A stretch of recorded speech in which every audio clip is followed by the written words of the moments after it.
This week's discussion will follow three big AI battlegrounds. Google and OpenAI are now taking aim at Anthropic's ownership of the AI coding arena. Then there's Meta trying to take OpenAI's dominance in the consumer AI market. And then finally we have OpenAI's slow but steady assault on Google's search market. What we're witnessing here is a high-stakes battle between trillion-dollar companies on shaping the next computer paradigm. Because these companies want to own everything. They want to be the place that you and me visit every single day. In today's episode, I'm going to tell this story. This is In the Loop with Jack Horton. I hope you enjoy the show.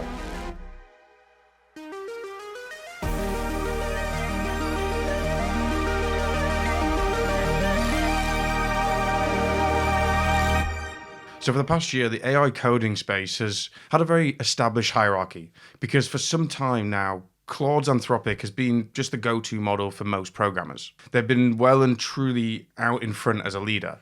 They've even raised, over $3 billion pretty much based on this advantage alone. But last week, on May 6th, it looks like some things are going to start changing because Google just released Gemini 2.5, which is just 2 weeks before their annual developer conference where they launch most of their exciting big products. So you can tell they're probably gearing up for something quite exciting. Gemini 2.5 immediately took over Claude in the web dev arena leaderboard, and they even broke the 1,400 ELO rating barrier, which is the first model to ever break that threshold.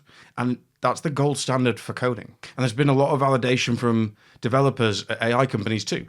There's been quotes shared by Google from, for example, Silius Alberti at Cognition Labs, who were the creators of the Devon engineering agent, if anyone remembers that. They were quite famous once upon a time.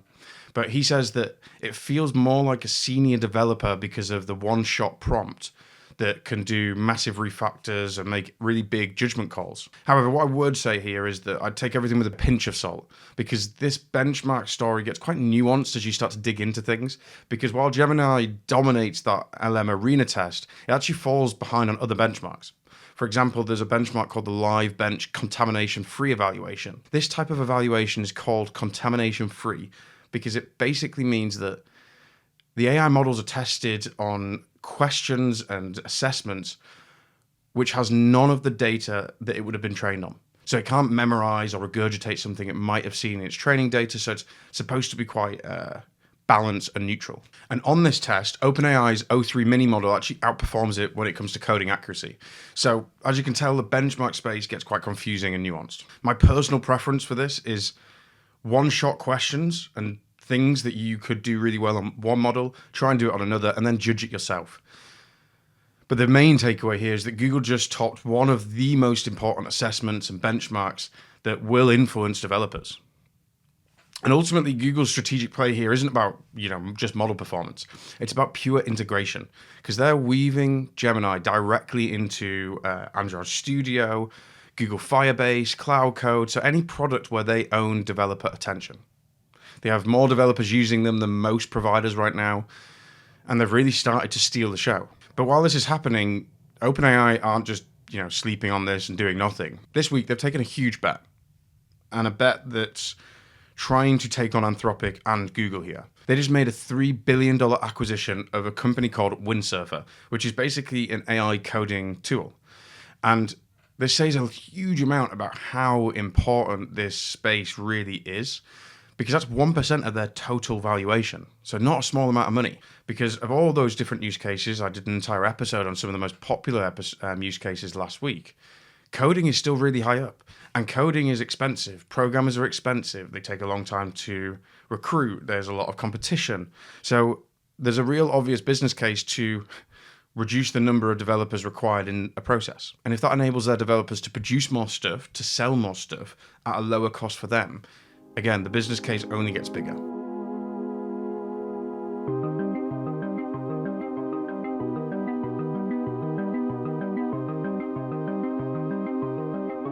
Okay, so moving to battleground number 2, which is the consumer AI space. So, as you know, when it comes to consumer AI, so just people either using it day to day for random tasks, paying either nothing or the lowest membership tier for an individual license, ChatGPT is well out in front. They've got 400 million weekly active users. But now Meta, so Zuckerberg, is going for that market share because they've just launched the Meta AI app. powered by their latest language model called Llama 4. And the numbers Meta shared are quite interesting because they reported that 500 million people have tried its AI features.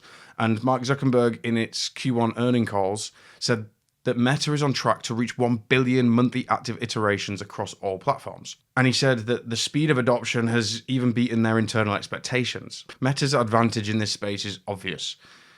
Huge leverage. They have got a ridiculous network of people across Facebook, Instagram, WhatsApp. So an insanely big distribution channel to reach people.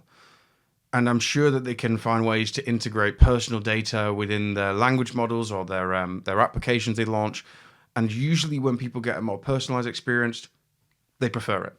Now, when it comes to one-to-one conversations with a chatbot, I'm unsure if that'll play out in the same way because there's a degree of trust that you need to have to share challenges, needs, wants with a chatbot.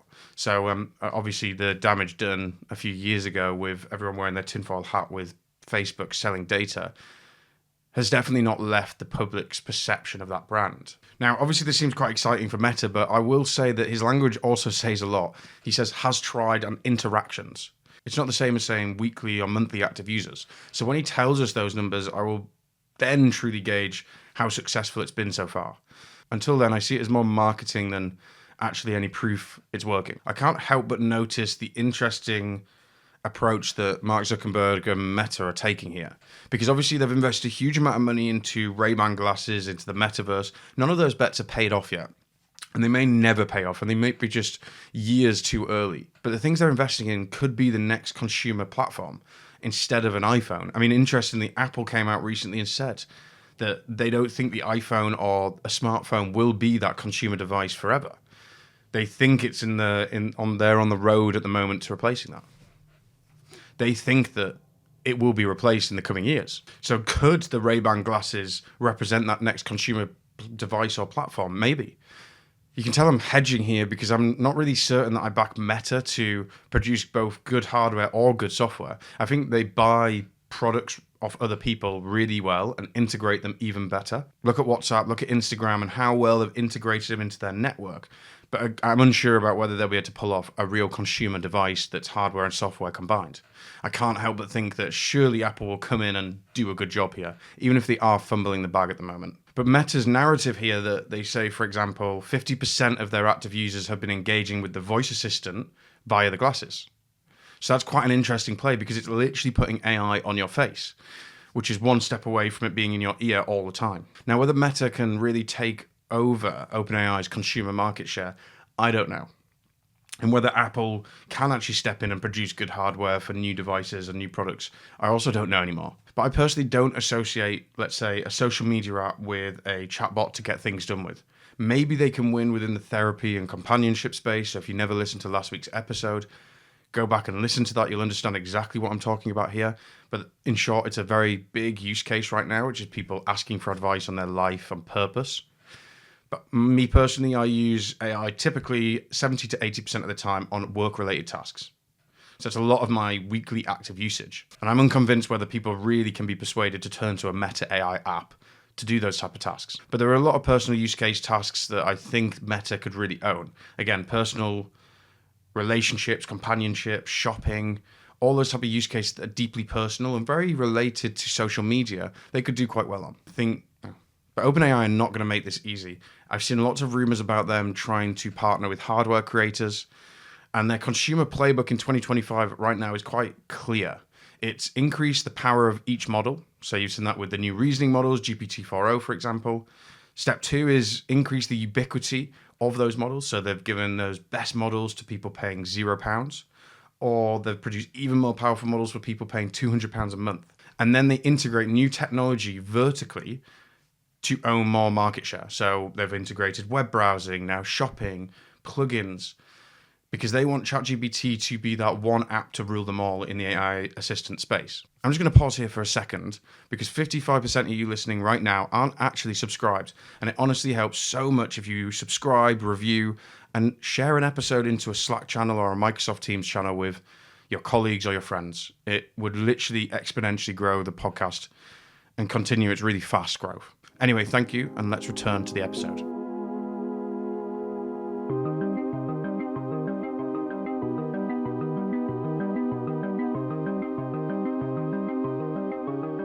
Okay, so the final battleground here is the search and shopping space. Perhaps the most audacious move right now is how well OpenAI seem to be slowly eating into Google's search market. There's other companies like Perplexity worth mentioning, of course. They're really, really big. But compared to OpenAI's actual distribution and total active users, they're tiny. And so for those that don't know, OpenAI rolled out a shopping feature in ChatGPT this month. So you can now search for top 5 best laptops for X, Y, Z factors, and it will provide no ads and a breakdown of the exact laptops it recommends, its reasoning. You can ask it in the conversation for then reviews by different people to help you decide, and then go and buy it, all from a single conversation. And if the data is anything to go by, it's had a massive impact. OpenAI disclosed that they've had 1 billion web searches made through ChatGPT in a single week for the first ever time. Now, it's really important to note this represents only 1% of Google's total search in a given week. But that's a huge leap for OpenAI. And they've been telling investors and the market that this shift to conversational search to buy products is happening faster than anyone anticipated. I personally found it extremely interesting. I've tried it. I'm not someone that typically buys lots of things online, to be honest. I'm not that type of e-commerce lover, but I know a lot of people love shopping online. And what I did enjoy was being able to get reviews on products within the same conversation, because that's how I typically make decisions. I find different products that I'm interested in, and then search for YouTube videos and other reviews to help me make that decision. And if all that can happen in one conversation really easily and quickly, that's extremely powerful. Now, Google, of course, won't just roll over, and they're doing a huge amount of investment and innovation right now. They've launched their AI overviews, which have been used by over 1 billion people so far. They've got their new AI mode. So if you go to Google on their app, you can go to this AI mode, which I personally don't like. It feels like 2 separate products, and it feels extremely lazy because they've not figured out how to integrate them both yet. And I think this really speaks to why Google are going to have an uphill struggle here, because most of their revenue comes from people clicking those blue links in traditional search. And it shows. A CNBC survey found in April that 52% of people trusted ChatGPT's recommendations more than Google's, with many people citing Google's ad-heavy approach as a real issue and driver of that mistrust, because they know that Google is trying to sell you something every time you ask anything. And it's pretty obvious that OpenAI and Perplexity and other companies know this is the case because they're not monetizing through ads. And Sam Altman said in an interview in May 2025, so a couple of weeks ago, he thinks there's a better way to connect users to products than those traditional search methods. And using advertising, which I personally love. You might be able to tell throughout different podcasts that I'm not a massive fan of advertising. So I love that this choice puts a huge amount of pressure on Google's very ad-heavy model. And I suspect when Perplexity launch their new web browser, they're going to do exactly the same. And the number of these companies popping up, OpenAI, Perplexity, is starting to actually take away search market share. For example, in May 2025, Apple's Senior Vice President of Services, so he's called Eddie Q, in court made a massive admission. He said that Apple witnessed its first ever drop in Safari web searches compared to the previous month, which uses Google, and Google pay a heck of a lot of money for that. And Eddie Q explicitly attributed this decline to the likes of ChatGPT and Perplexity, adding that Apple is even considering adding these to the Apple devices and the search results from Safari. And if this partnership between Apple and Google starts to falter, it's very expensive and impactful for the ecosystem. Google pays Apple $20 billion per year to remain the default search engine in Safari and on devices. And that represents 18% of Apple's earnings. And over 50% of Google's search traffic comes from Apple devices. So these are huge numbers. So stepping back for a second, as I said, I think these real battles right now between these trillion-dollar companies isn't about producing the best coding assistant or chatbot. It's really about who owns all the attention and really shapes how we interact with technology and information moving forward. Anyway, I hope you found today's episode helpful. I'm going to follow these stories really closely, so I'll see you next time.